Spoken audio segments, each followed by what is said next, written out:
चल वहाँ चले, खुशबू जहाँ घुली है हवाओं में। थोड़ी सी आवारगी, थोड़ी सी दीवानगी, थोड़ा सा पागलपन जीने में। कोई ना रोके मुझे, कोई ना टोके मुझे, उड़ती फिरूं पंख फैला के। सफरनामा, सफरनामा,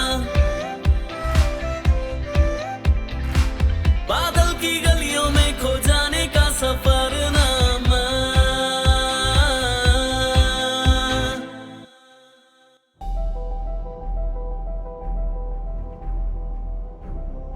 ईश्वर ने हमें मदर नेचर के अनेक खूबसूरत रूपों से नवाजा है। कहीं ऊंचे ऊंचे शानदार पहाड़ हैं, तो कहीं चांदी सी चमकती नदियां, ऊंचाई से घिरते झरने हैं, तो कहीं दूर दूर तक फैले हरे भरे मैदान, पेड़ पौधे, फल फूल, जानवर, पंछी और बहुत कुछ। और कहीं नेचर के ये सारे रूप एक साथ देखे जा सकते हैं, तो वो जगह है इंडिया की नॉर्थ ईस्ट कॉर्नर में बसा अरुणाचल प्रदेश।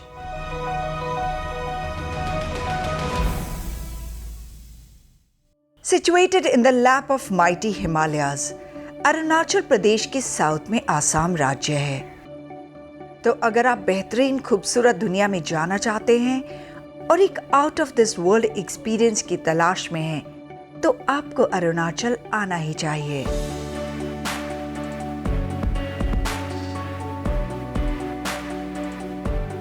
अरुणाचल में बॉमडिला और दिरांग वैली घूमने के बाद मुझे तो अरुणाचल से जैसे प्यार ही हो गया है। इसलिए मैं अरुणाचल को थोड़ा और जानने के लिए चलती हूँ तवांग।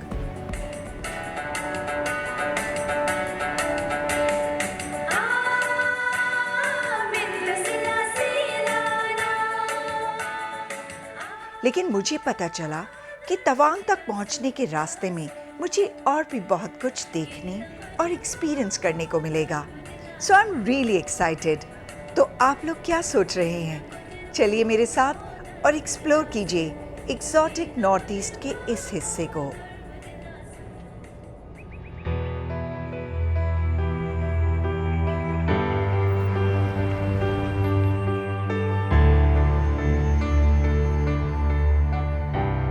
बॉमडिला और सेला के रास्ते में आता है नकमाडंग वॉर मेमोरियल, जिसके सामने है वो फेमस बैटल ग्राउंड जहां 18 नवंबर 1962 में इंडो चाइना वॉर हुई थी।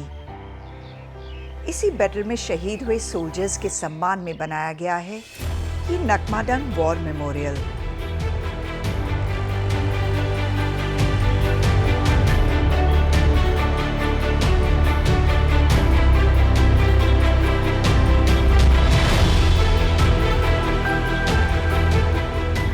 पहाड़ों के बीच बेहद खूबसूरत सेटिंग में बना ये वॉर मेमोरियल गौरव और शांति का प्रतीक नजर आता है।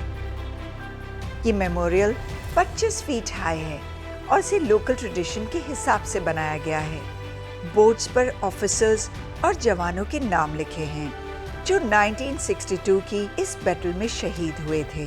18 नवंबर 1962 की नकमाडंग बैटल यहीं लड़ी गई थी, जिसमें हमारे बहुत से ऑफिसर्स और सैनिक शहीद हुए थे।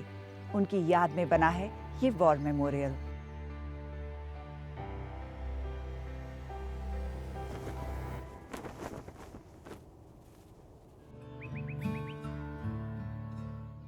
यह वॉर मेमोरियल में एक छोटी सी कैंटीन है जहाँ से आप चाय, नाश्ता या फ्रूट्स लेकर खा सकते हैं। अभी सुबह के 6:30 बजे हैं और मैं तवांग जा रही हूँ, तो मैंने अपने ब्रेकफास्ट के लिए ये जगह चुनी है। इतनी सुंदर हिमालयन रेंज और उसके बीच में ये प्यारी सी कैंटीन। मैं तवांग जा रही हूँ और तवांग की ड्राइव दिरांग से करीब 150 किलोमीटर दूर है, जिसको करने में मुझे 7 या 8 घंटे लगेंगे। मज़ा आ गया गरम गरम समोसे खाने में और गरम गरम चाय पीने में।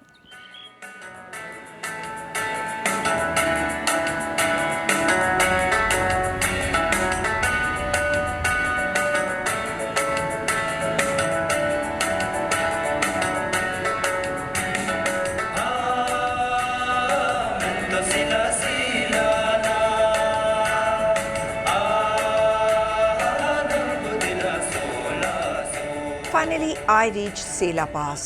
सेला पास सी लेवल से 4170 मीटर की ऊंचाई पर है।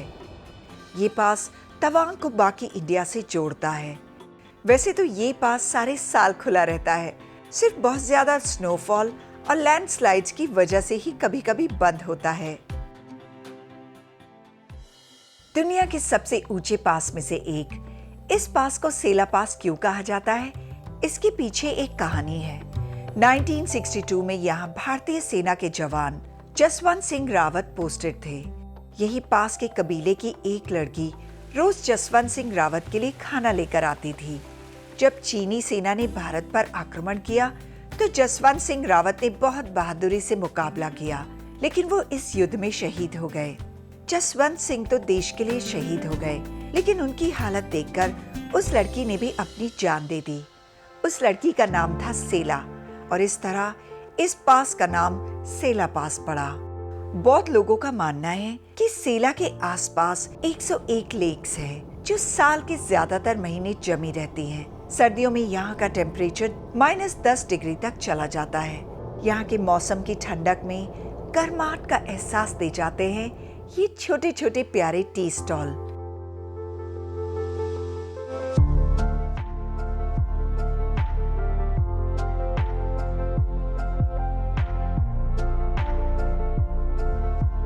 सेला लेक से मैं आगे बढ़ने को हुई तो मेरा रास्ता आसपास के खिले हुए फूलों ने रोक लिया, जैसे वो मुझे आगे बढ़ने से रोक रहे हो। यहाँ अरुणाचल में फूलों की ढेरों स्पीसीज पाई जाती हैं, जो सिर्फ यहीं देखी जा सकती हैं। सेला पास का ये रास्ता इतना खूबसूरत है कि हर जगह मन होता है कि बस रुक जाओ, कुछ पल बिता लो प्रकृति की इस सुंदरता के साथ।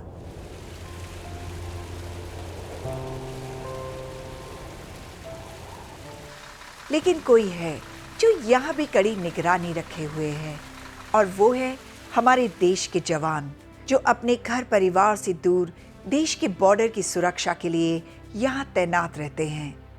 कुछ ऐसे ही थे राइफलमैन जसवंत सिंह रावत, जिनकी वीरता के किस्से आज भी यहाँ की हवाओं में गूंजते हैं।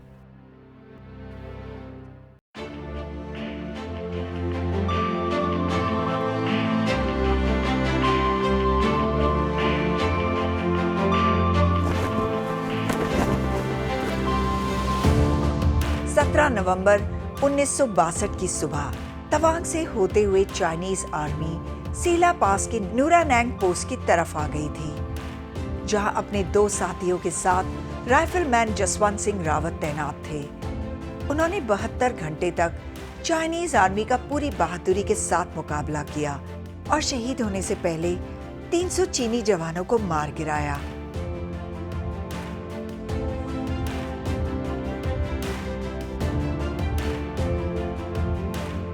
राइफलमैन जसवंत सिंह रावत के अदम्य साहस के लिए उन्हें आज भी याद किया जाता है। उनके सम्मान में यहाँ उनका मंदिर बनाया गया है। यहाँ टूरिस्ट तो आते ही हैं, लेकिन यहाँ से गुजरने वाले आर्मी के जवान राइफलमैन जसवंत सिंह रावत का आशीर्वाद लेना नहीं भूलते।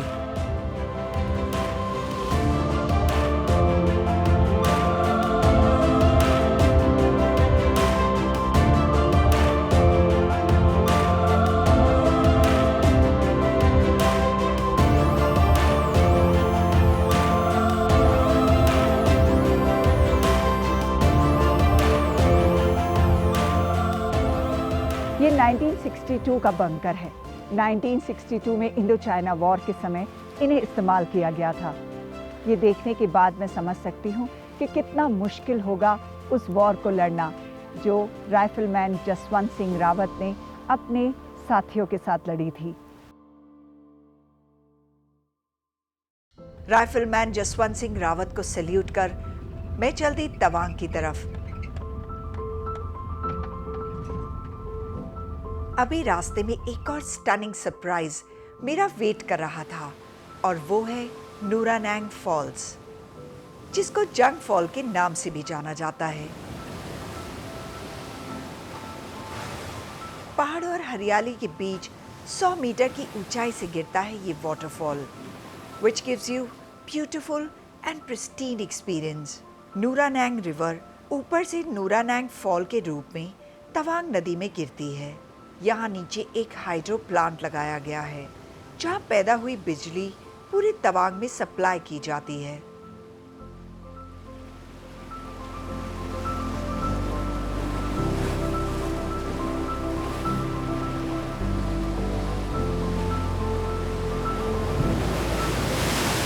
Look at this waterfall. ये कितना मैजेस्टिक है। इसका नाम है जंग फॉल। मैंने इतना सुंदर वाटरफॉल नहीं देखा।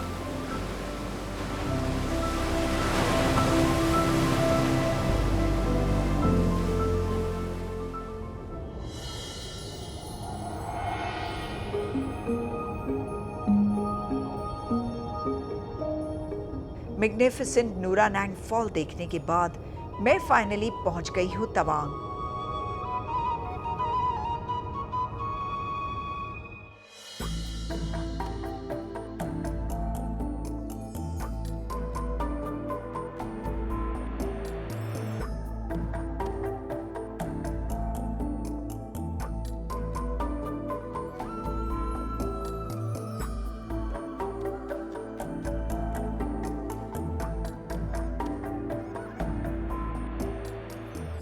और सबसे पहले मैं आ गई हूँ Tawang monastery. Tawang monastery is India's largest and world second largest monastery.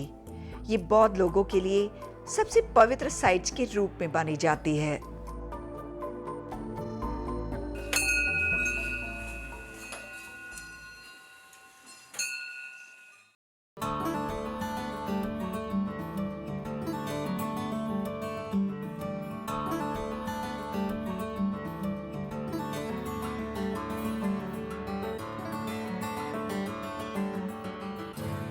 कहते हैं इसे 5th दलाई लामा के कहने पर मेरिक लामा लॉन्ड्रे गयास्तो ने 1680 से 81 में स्टैब्लिश किया था। तवांग मॉनेस्ट्री के बनने के पीछे एक बहुत ही इंटरेस्टिंग लेजेंड है। कहते हैं मेरिक लामा को मॉनेस्ट्री के लिए कोई अच्छी जगह नहीं मिल रही थी। ढूंढते ढूंढते थक कर वो एक गुफा में आराम करने चले गए। वहां बैठकर उन्होंने प्रार्थना की और जब एक गुफा से बाहर आए तो उन्होंने देखा कि उनका घोड़ा वहां नहीं है। ढूंढने पर लामा को उनका घोड़ा एक पहाड़ी के ऊपर मिला। Lama realized that this is the place he was searching for and he decided to build the monastery here. Tibetan में ता का मतलब होता है घोड़ा और वांग means chosen, इसलिए इस जगह का नाम पड़ा तवांग, यानी chosen by the horse.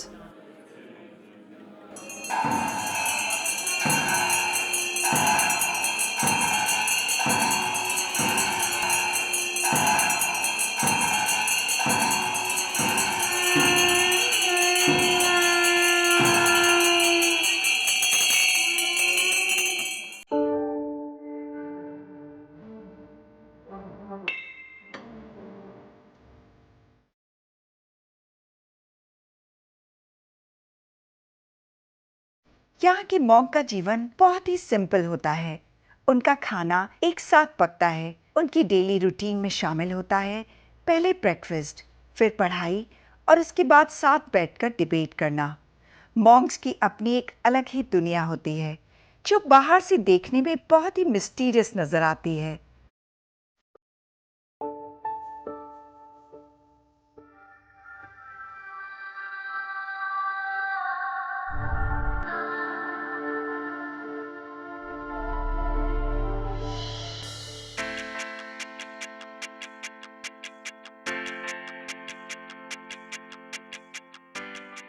ये मोनेस्ट्री एक नगर के समान है। यहाँ पर 500 लामा 65 इमारतों में रहते हैं। इनकी दिनचर्या में प्रार्थना, मंत्रोच्चारण और ध्यान लगाना शामिल है। मैं भाग्यशाली हूँ कि मुझे यहाँ जाने का मौका मिला।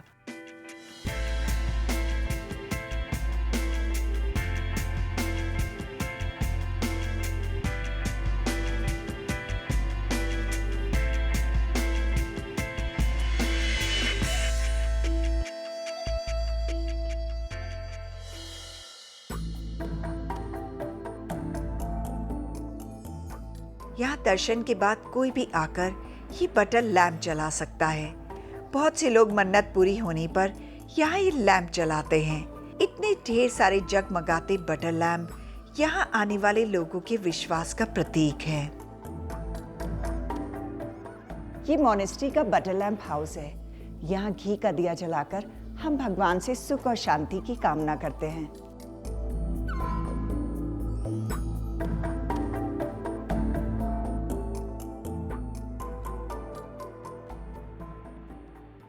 तवांग मोनेस्ट्री में आकर मुझे बहुत से डिवाइन एक्सपीरियंस हुए। इन छोटे छोटे लामाओं को देखकर लगा कि जैसे ये जीवन के सारे सुख, आराम, मोह माया त्याग कर सादगी से भरा जीवन जीते हैं, जो हर किसी के बस की बात नहीं होती। और जो ऐसा करते हैं वही बौद्ध कहलाते हैं। यहाँ मोनेस्ट्री के स्कूल के साथ एक लाइब्रेरी और म्यूजियम भी है, जहाँ 500 साल पुरानी चीजें देखी जा सकती हैं।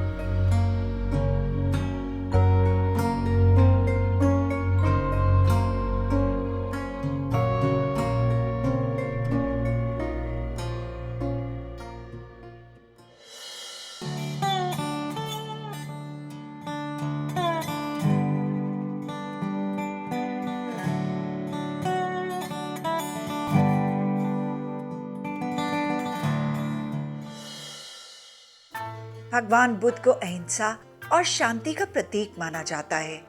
उनके राजकुमार सिद्धार्थ से भगवान बुद्ध बनने की यात्रा का हर रूप देखने को मिलता है।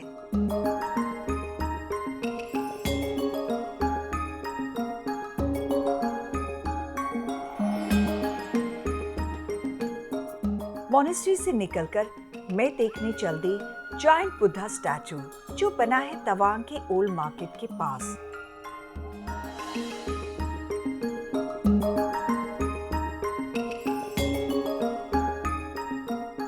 Statue Padma Shri awardee H.E. Thekse Rinpoche ने 20 जून 2016 में बनाई थी। इस स्टैचू को तवांग में कहीं से भी देखा जा सकता है।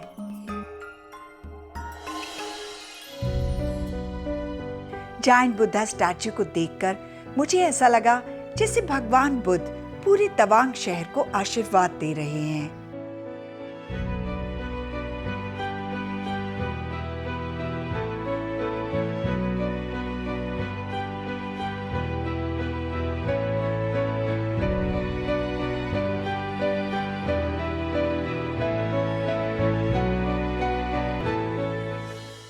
मैं चलती हूँ तवांग सिटी की तरफ।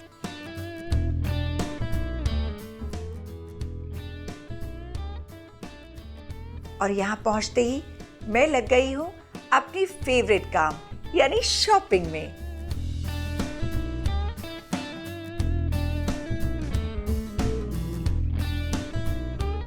ये लोकल बैग्स हैं, बहुत सुंदर है। ये लोकल बैग है और इसको बनाने में बहुत मेहनत लगती है और बहुत टाइम लगता है, लेकिन बहुत ही सफाई से बनाया हुआ है।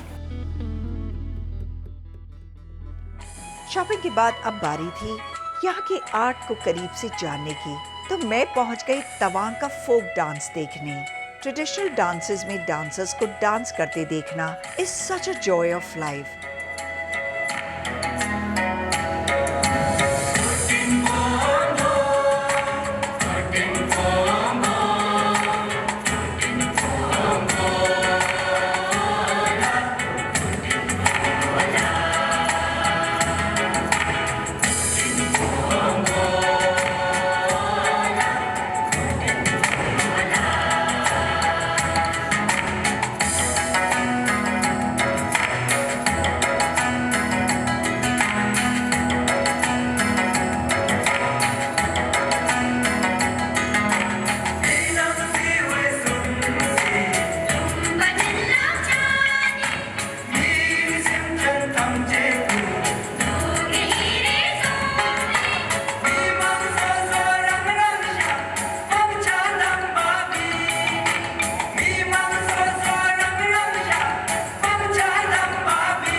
तो इसे कहते हैं सिरजा। द रेड क्लॉथ ये सेम ही है, इसे हम खंजर कहते हैं। और जो ये मोटा कपड़ा जो बनता है शिप के वूल से, इसे हम कहते हैं छुपा। This cloth is called chupa. It is made from the wool of sheep and this is our local guitar. We call it as dummy. If you go through Tibetan songs and videos in YouTube, then you will find it there. Shorts and shoes are all same और same जो लड़की ने भी पहना है वो hat, इसे हम सिरजा कहते हैं। Thank you very much.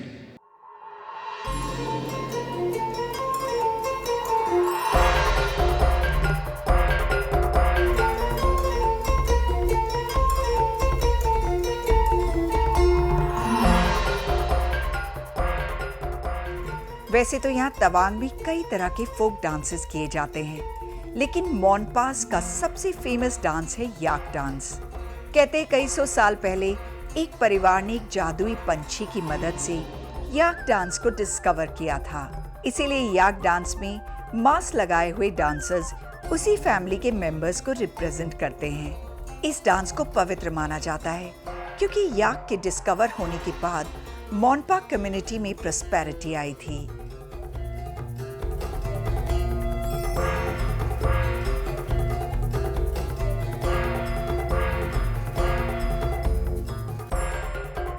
याक की ड्रेसेस में दो लोग एक दूसरे को बिना देखे कैसे कोऑर्डिनेटेड स्टेप्स करते हैं, ये देखना काफी इंटरेस्टिंग होता है।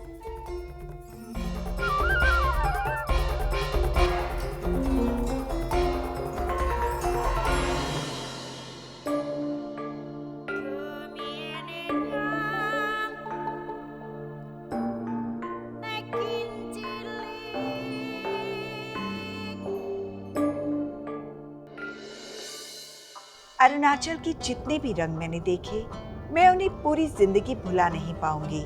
मॉनेस्ट्री का डिवाइन एक्सपीरियंस, मदर नेचर की अनटच्ड ब्यूटी, कहीं ऊंचाई से गिरते झरने, फूल, पेड़ पौधे, they just add on to the pristine and magical beauty of Arunachal Pradesh. लेकिन नॉर्थ ईस्ट इंडिया में अभी बहुत कुछ बाकी है। अगले एपिसोड में मेरे साथ चलिए अबोर्ड ऑफ क्लाउड्स यानी मेघों के आलय, मेघालय की राजधानी शिलोंग, जहां ओल्ड चार्म और फ्रेश स्पिरिट आपका दिल जीत लेगा। तो रहिए मेरे सफरनामा के साथ और हमेशा खुश रहिए, मुस्कुराहट बांटिए एंड कीप ट्रैवलिंग।